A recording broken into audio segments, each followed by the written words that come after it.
ಮಾಡಿದನು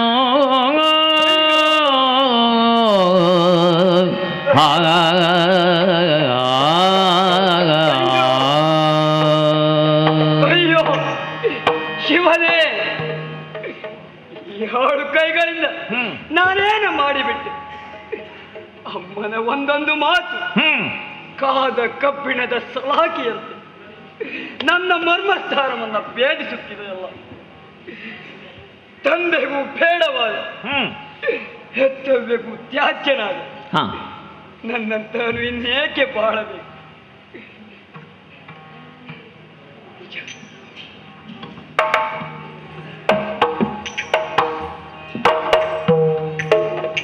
ಅಮ್ಮ, ಹೌದಮ್ಮ, ಯಾರಿಗೂ ಮುಖ ತೋರಿಸಲಾಗದ ಅಪರಾಧಿ ನಾನು.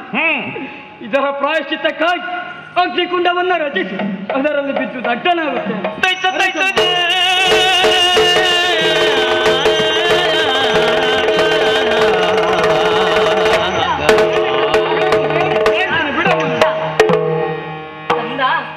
ಪತಿ ಹೇಳಿದ ಶೋಕ ತಡೆಯಲಾರದೆ ಆಡಿದ ಮಾತಿಗಾಗಿ ಬೇಸರಿಸಬೇಡ. ನೀನು ಮನ ಮಾಡಿದರೆ ಇನ್ನು ತಂದೆಯನ್ನು ಎಬ್ಬಿಸಲು ಸಾಧ್ಯ ಕಂದ. ಹೇಗಮ್ಮ?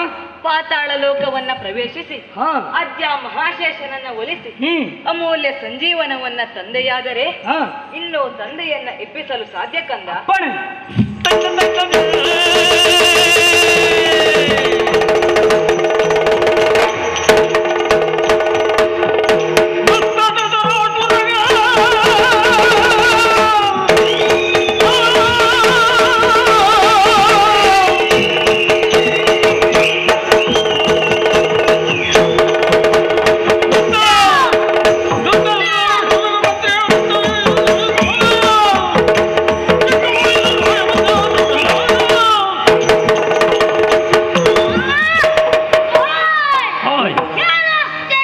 ಏನು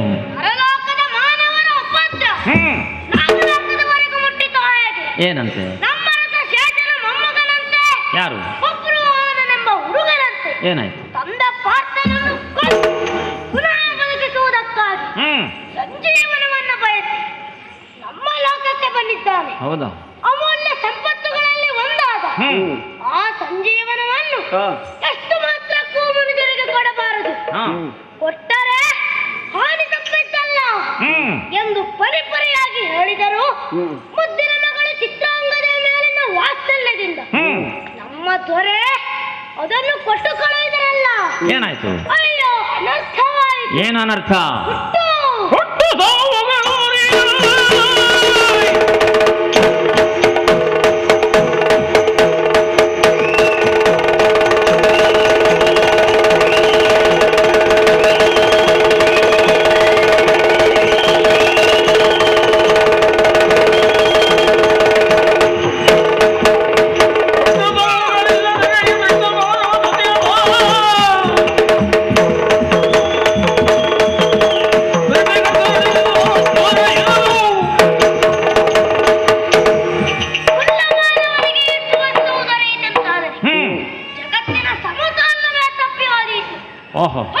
ಸಾವುಗಳ ಬಂಧನಕ್ಕೊಳಗಾದ ಮಾನವರು ಈ ಸಂಜೀವನದ ದುರುಪಯೋಗ ಪಡೆದು ಅಮರತ್ವ ಪಡೆಯಲು ಹೌದಾ?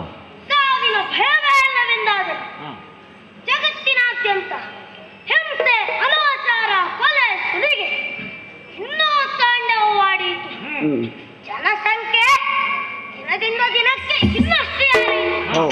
ಆದುದರಿಂದ ಆ ಸಂಜೀವನದ ಉಪಯೋಗ ಅವರಿಗೆ ಆಗದಂತೆ ಈಗಿಂದ ಪಾರ್ಥನ ಶಿರವನ್ನು ಈಗಿಂದೀಗಲೇ ಮಾಯಕದಿಂದ ಕೊಂಡು ಹೋಗಿ ಉತ್ತರಾಜ್ಯದಲ್ಲಿ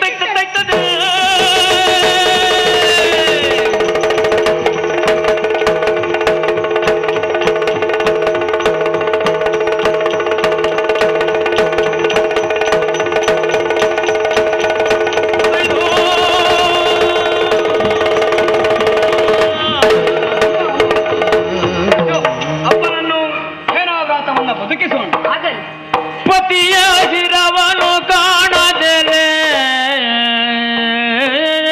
ಚಿತ್ರಾಂಗದೆಯು ಬಬ್ರುವಾಗನ ಕೃಷ್ಣ ಕೃಷ್ಣ ಮುಕುಂದ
ರಾಯ ಮಂದರದರನು ಬಂದ ತಕ್ಷಣದೊಳಲ್ಲಿಗೆ ಶ್ರೀಕೃಷ್ಣ ರಾಯ ಬಂದ ತಕ್ಷಣದೊಳಲ್ಲಿಗೆ ಶ್ರೀಕೃಷ್ಣ ರಾಯ ಬಂದ ತಕ್ಷಣದೊಳಲ್ಲಿಗೆ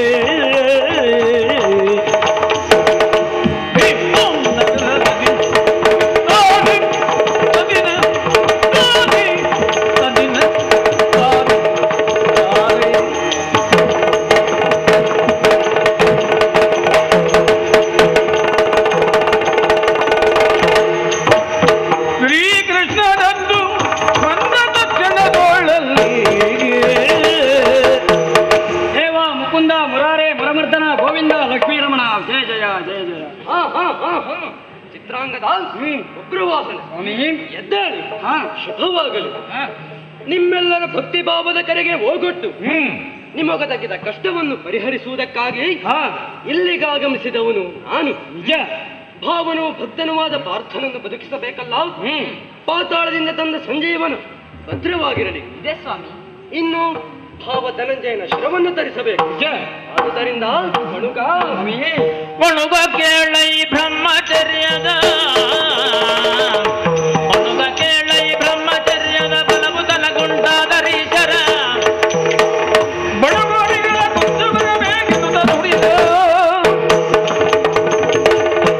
ಯಾರೋ ದುಷ್ಟರು ಅರ್ಜುನನ ಶಿರವನ್ನು ಅಡಗಿಸಿಟ್ಟಿದ್ದಾರೆ ಎನ್ನುವುದಂತೂ ಸತ್ಯ. ಪರಶಿವನ ಗರ್ಭದಲ್ಲೇ ಅಡಗಿರಲಿ, ಪಾತಾಳವನ್ನೇ ಸೇರಿರಲಿ, ಸೃಷ್ಟಿಕರ್ತನ ರಕ್ಷೆಯಲ್ಲೇ ಎದಿರಲಿ. ಬ್ರಹ್ಮಚರ್ಯ ವ್ರತವನ್ನು ಆಚರಿಸಿದ ಪುಣ್ಯ ನನಗಿರುವುದು ನಿಜವಾದರೆ ಈ ಶಿರವು ಆ ದುಷ್ಟರನ್ನು ತರೆದು ಆ ಶಿರವನ್ನು ತರಲಿ.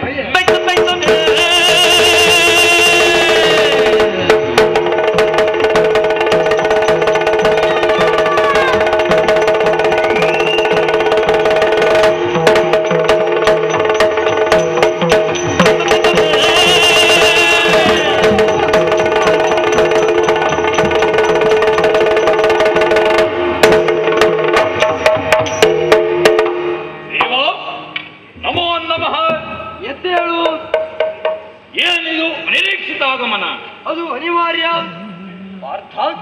ನೀನೆಂದು ಯಾರಲ್ಲಿ ಕಾಳಗಕ್ಕಣಿಯಾದೆ ಎನ್ನುವುದನ್ನು ಅರಿತಿರುವೆಯಾ? ಸ್ವಾಮಿ, ನಮ್ಮ ಯಜ್ಞಾಶ್ವವನ್ನ ಕಟ್ಟಿ ಯಾಗ ಭಂಗಕ್ಕಣಿಯಾದ ಈ ಉದ್ಧಾರನೊಡನೆ ಕಿರೀಟಿ, ನೀನೆಣಿಸಿದಂತೆ ಈತ ನಮ್ಮ ವಿರೋಧಿ ಅಲ್ಲ. ಮತ್ತೆ ಪಾರ್ಥ, ಈವರೆಗೆ ನಿನ್ನೊಡನೆ ಕ್ಷಾತ್ರ ಪಂಥವನ್ನು ಮೆರೆಯಿಸಿದ ಈ ಬಾಲಕ ನಿನ್ನ ಮಗನೆಂಬುದನ್ನು ಮರೆತೆಯಾ?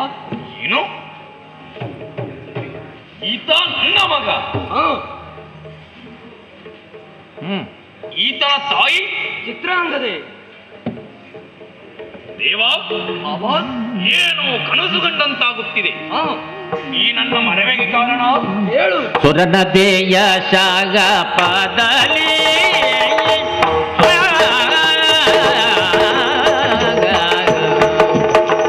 ಸುರನದೆಯ ಶಾಪದಲ್ಲಿ ಆಯಿತು ಪರಿಭವವು ನಿನಗೆಂದು ಬೇಡಿದೆ. ಜಯ ಪರಿಭವವು ನಿನಗೆಂದು ಬೇಡಿದೆ. ಜಯ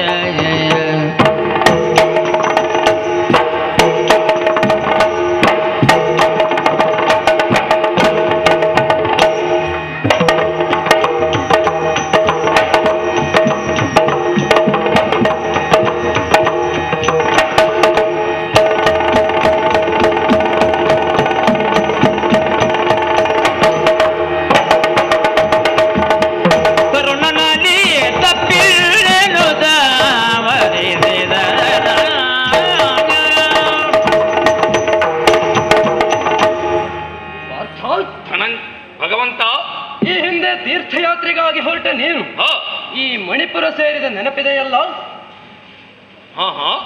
ನೆನಪಾಗುತ್ತಾ ಇದೆ. ಆ ಸಂದರ್ಭ ನಾಗಕನ್ನಿಕೆಯರಾದ ಉಲೂಪಿ ಚಿತ್ರಾಂಗದೆಯರನ್ನು ಗಾಂಧರ್ವ ವಿಧಿಯಂತೆ ಲಗ್ನವಾಗಿರುವೆಯಲ್ಲ? ಹೌದು. ಇಗೋ ಆ ಚಿತ್ರಾಂಗದೆಯ ನಂದನನೇ ಈ ಬಬ್ರುವಾಹನ.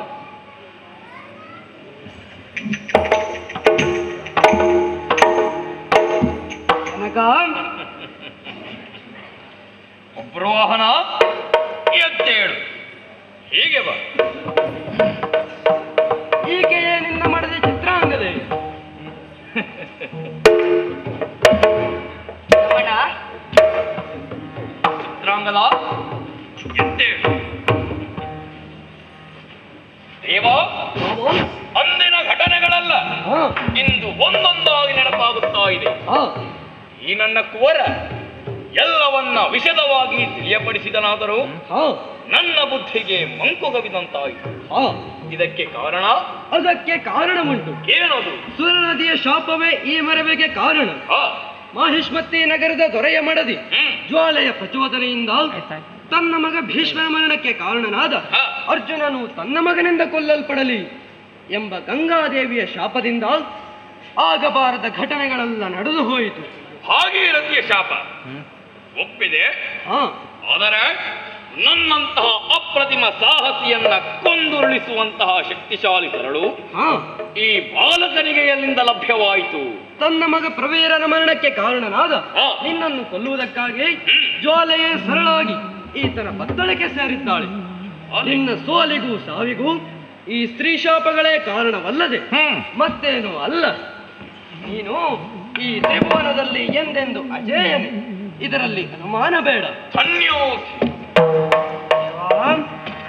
ಕೃಷ್ಣನಾಡಿದ ಮಧುರ ವಚನಕ್ಕೆ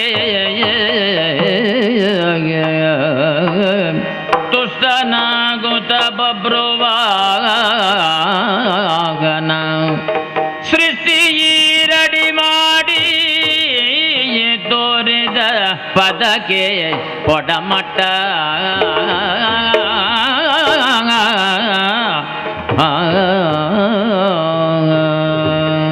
ಜನಕ, ನಮ್ಮಿಂದಾದ ಅಪರಾಧಗಳನ್ನ ಮನ್ನಿಸಿ ನಮ್ಮ ಅರಮನೆಗೆ ಆಗಮಿಸಿ ನಮ್ಮ ಆದರಾತಿಥ್ಯಗಳನ್ನ ಸ್ವೀಕರಿಸಬೇಕು.